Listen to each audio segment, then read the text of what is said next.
Good day, ladies and gentlemen. We welcome you once again to One-on-One with CKN on CKN News TV. My name is Kende Wandu. On today's program, our special guest is a man of substance, a man highly respected across the globe.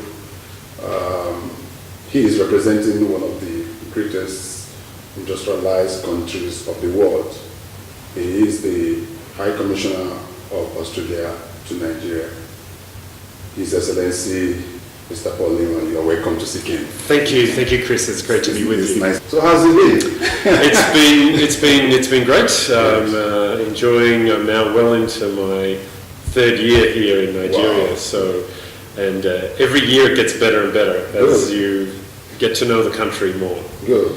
So your 3 years in Nigeria has been eventful, I guess? Absolutely. As all our Nigerian sisters and brothers know, there is not a dull day in Nigeria. So for a diplomat, this is an ideal posting. There's always something interesting happening in this fascinating country. Oh, beautiful. Before coming to Nigeria, where else have you been to? My previous posting before coming to Nigeria was in Kabul in Afghanistan. Wow. I was there for 2.5 years, and I had some shorter term postings before that. But obviously the culmination of my career is here in Nigeria at this point. We know that Australia is one of the greatest industrialized countries in the world, and Nigeria and the Australians have so much in common, being members of the Commonwealth nation of nations. What would you say has been the key point of the bilateral relationship between Nigeria and Australia in the past few years? I think you've hit on it very neatly, Chris, in that there are many things in common between Australia and Nigeria, many more things than you might immediately think, including such things as our federal system of our government, the aspirations of our populations for democracy and prosperity and promotion of free and open society. I mean, these are the things that Nigerians aspire to, and of course Australians do as well, and we want to see that around the world. So we share a common language, not just the English language, but the language of our ideals and our values. Now let's take it one by one. In the areas of trade, what are the major areas of relationship between Nigeria and Australia? What are the things that we have going? What are the things that Nigeria possibly export to Australia, or some of the things that we also get from Australia? I'd be interested to know, just by way of context, Australia is about the 13th largest economy in the world, which is, for a country of our size of about 24 million people, gives you some perspective on that. And Nigeria is actually, according to the latest figures, our second largest or most important trading partner in Africa. So our trade in goods and services with Nigeria is a very important one. It does, however, fluctuate from one year to the next, and that can often be dependent on the trade in commodities from time to time, with prices for things like oil, and hydrocarbons, which obviously Nigeria exports, and for wheat products and other things that Australia.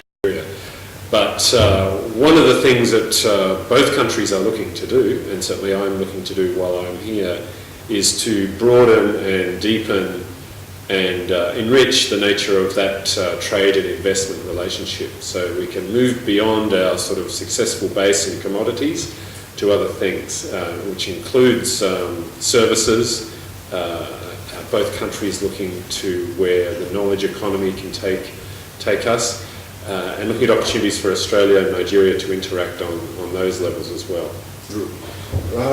Now, in the areas, other key areas, since we speak the same common language, which makes it much easier for both countries, is the area of education.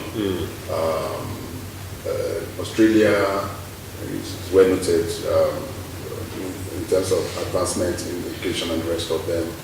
And currently, Nigeria is a bit lacking because by the current statistics that we have, over 10 million Nigerian children out of school. Now, which in the area of education, what has been the kind of relationship we've had? Well, Australia has some strong links with Nigeria when it comes to education on a number of different levels. These include increasing numbers of Nigerians who are choosing to pursue tertiary education in Australia at our world-renowned universities. So in recent years, the number of Nigerians opting to study in Australia has quadrupled off a low base, but we see that as recognition of the high quality education product that Australia offers. Australia is the country that has the third highest number of international students of any country in the world. So we are a destination of choice for students around the world, increasingly from Nigeria in this region. So we're very proud of that because of the quality of the education we can offer, also the lifestyle and the experience, obviously, for Nigerians in Australia. Nigerian students do exceptionally well when they study in Australia. But the education links also extend beyond that, in that Australia is a strong supporter of development of Nigerian talent, which ultimately has the aim of assisting Nigeria to take advantage of its huge, enormous natural and human resources. So since about 2010, the Australian government, through our aid program, has supported around 350 scholarships, including full master's scholarships, but also short course awards in priority areas for development in Nigeria, whether that be agricultural productivity or expertise in the extractive sector, areas where skills gaps have been identified in Nigeria. We've been happy to play a part in assisting with that. So that's something we can do that is tangible and realistic for Nigerians, not just for the individuals who are successful in obtaining a scholarship, and it's terrific for them, but it's also terrific for the country and for the continent. For Australia, we of course get a lifelong link with Nigerians who have studied there, and helps us to have an inroad into this where this continent is going. Globally, Australia is a very strong contributor to global efforts to improve basic education, and we contribute through our aid program to global funds that are aimed at improving that situation around the world. Yeah, I'm very much interested. As I was coming in, just at the reception area, I saw the scholarship award stuff that is, I was talking to the board, and it says starting from 1st of September, thereabout. And so, in these areas, most often than not, what criteria do we normally use in selecting those that get this scholarships? There's a number of criteria. It depends on which scholarship you're going for. If it's for a short course training, it's a little less stringent, but it has to be in an area which is a priority to the Nigerian government. For full master's scholarships, we're looking for people who have got very solid degrees from reputable universities here in Nigeria, who have some work experience and who are looking to pursue study in a field which is of relevance to Nigeria's development. We're also very proud of the fact that half of all our awardees for scholarships have been for women. So we have... Really? Yes. We have gender equality in our scholarships program, which has been terrific because we've been able to support the aspirations and careers of Nigerians from all walks of life, women and men, doing amazing things. The examples are many. We've had women who have trained in engineering in Australia who are now assisting with the development of the railway system in Nigeria, for example. For us, this makes us very proud that we can play that part in seeing that success. Good. Now, also another area that I know that Australia is very rich at is culture. You have a very, very rich culture, but one of the best in the world. Okay, and is there been some level of collaboration between Nigeria and Australia in this regards? It's one of the areas where I would like to see more. I think it's been limited to date. For example, you talk about Australian culture, and you're absolutely right in that we have a contemporary modern culture which is incredibly diverse, and it includes artistic expression from all sectors of our society, which is a multicultural and multi-ethnic and multi-religious society. But we also are blessed with the heritage of one of the world's oldest continuous civilizations, our indigenous people, and their culture and their art, which is world famous. And I would like to see more appreciation of that here, and we're working on ways in which we can do that. But also in the other direction, to see some more exposure to Nigerian music and art and culture in Australia. There is some, I should say, and I follow it very closely with Australia-Africa cultural events in Australia throughout the year. The Nigerian diaspora in Australia are very active as part of that, and so that's emerging very much so, but it's always good to see more of that when there are opportunities. Yes, because why I'm saying this is that presently in the areas of music and the movie industry, Nigeria leads. Nigeria is number one in the whole of Africa. Anyway, our music, our movie industries across the globe, and we'll be looking at some kind of collaboration, especially in increasing our capacity, the capacity of those involved, because part of the problem they are having present is penetrating the international market. Yeah. The African market is captured, then except for one or two areas in the world, but getting, so this kind of expertise is something I believe, as you said, we are looking forward to where we can be able to harness totally and make the best use of under the present circumstances, which I totally agree with you. Then also, our rich culture, Nigeria is full of rich culture. You can see our masquerade, you can see, I'm sure you must have seen a lot of that. And Nigerians will look forward to maybe some kind of, when you have some cultural festivals in Australia and the rest of them, being able to participate in some of them. And that would takes me to the next question, and that is the area of obtaining visa, which at times could be a hindrance to both trade and other issues like this. How easy is it for Nigerians to get visa to those with genuine interest to Australia? It's remarkably easy. For you? Really, I mean, it's a totally online process. You do not have to send your passport away.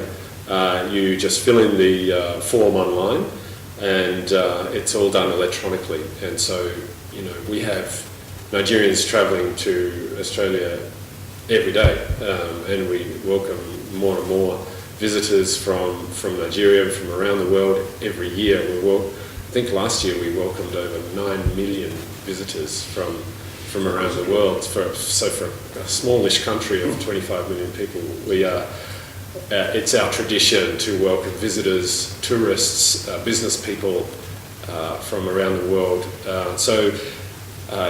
You know, obviously we have standards for ensuring that people who are applying for visa are who they say they are, yes, and ensuring that people are travelling for legitimate reasons, and that's consistent with every other country that you might want to mention. But you know, there's no particular difficulty. We just ask people to apply with enough time before they intend to travel, and to fill in all the requirements on the application form. Good.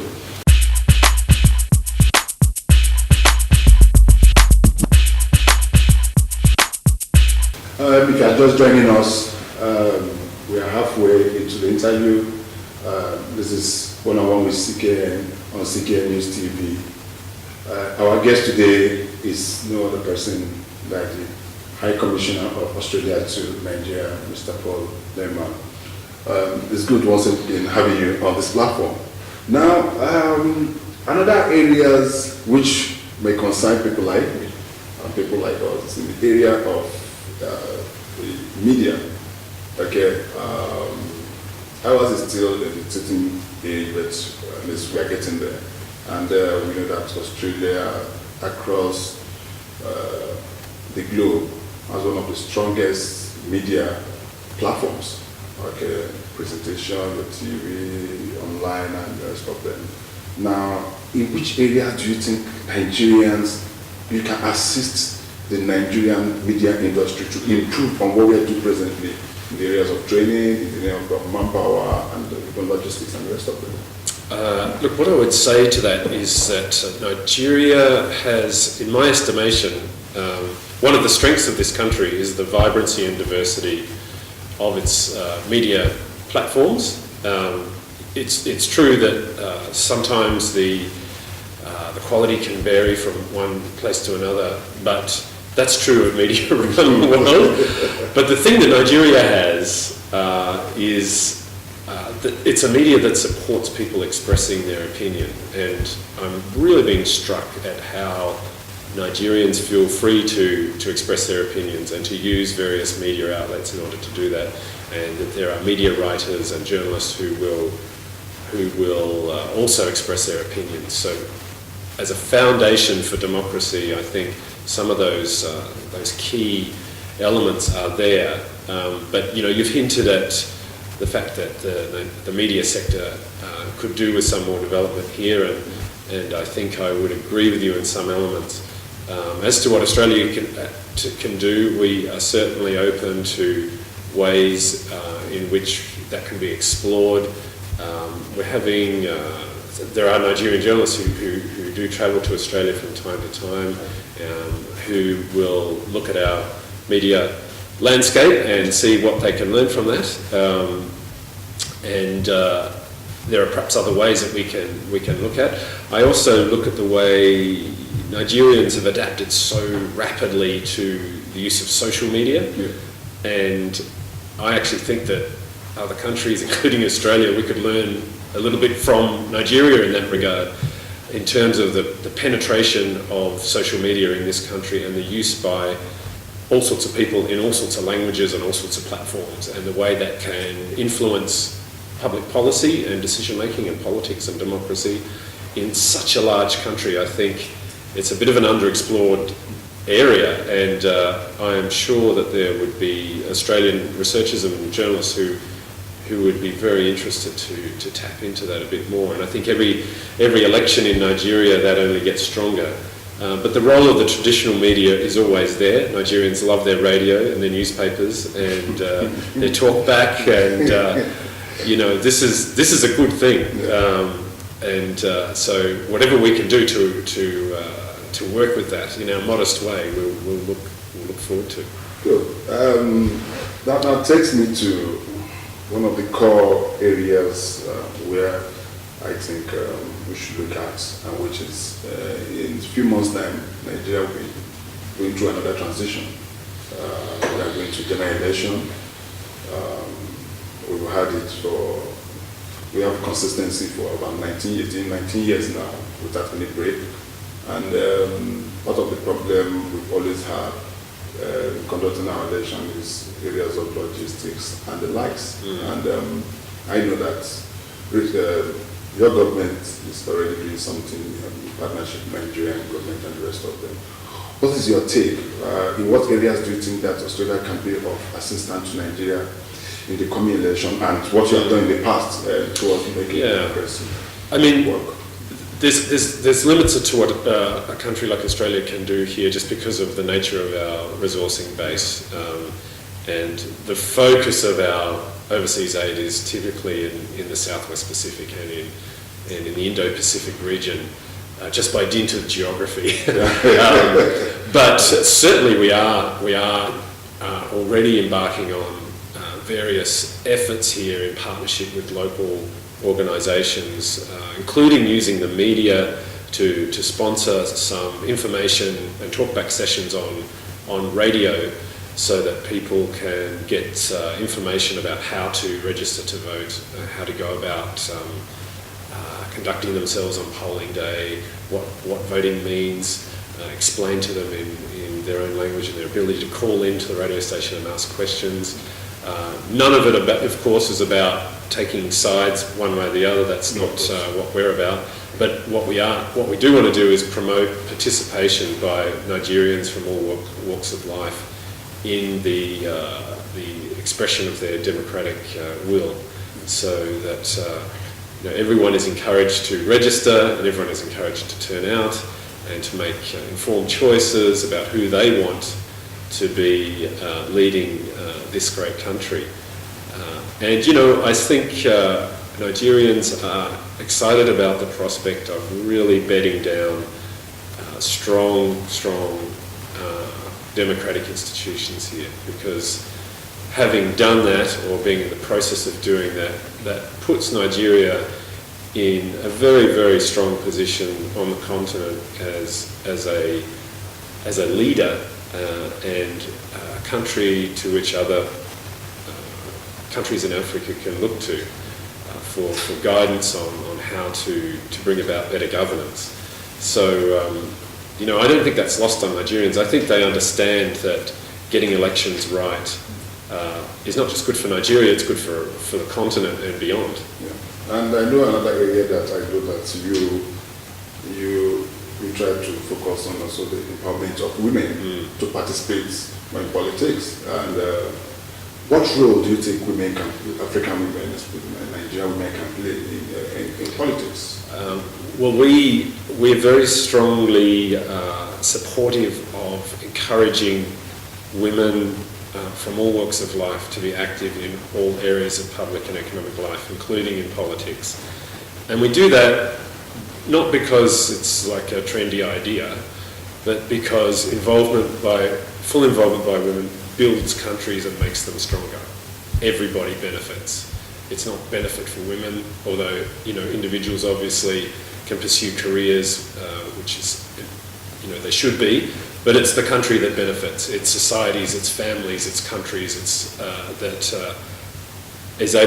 they're able to take advantage of their full potential when women are fully involved. So Nigeria, like many countries, including my own, Australia, is on a journey still to ensure we can encourage women to participate fully in politics, to encourage men to think about the way they think about women participating in public life, and to realise that there are enormous benefits for everybody when that happens.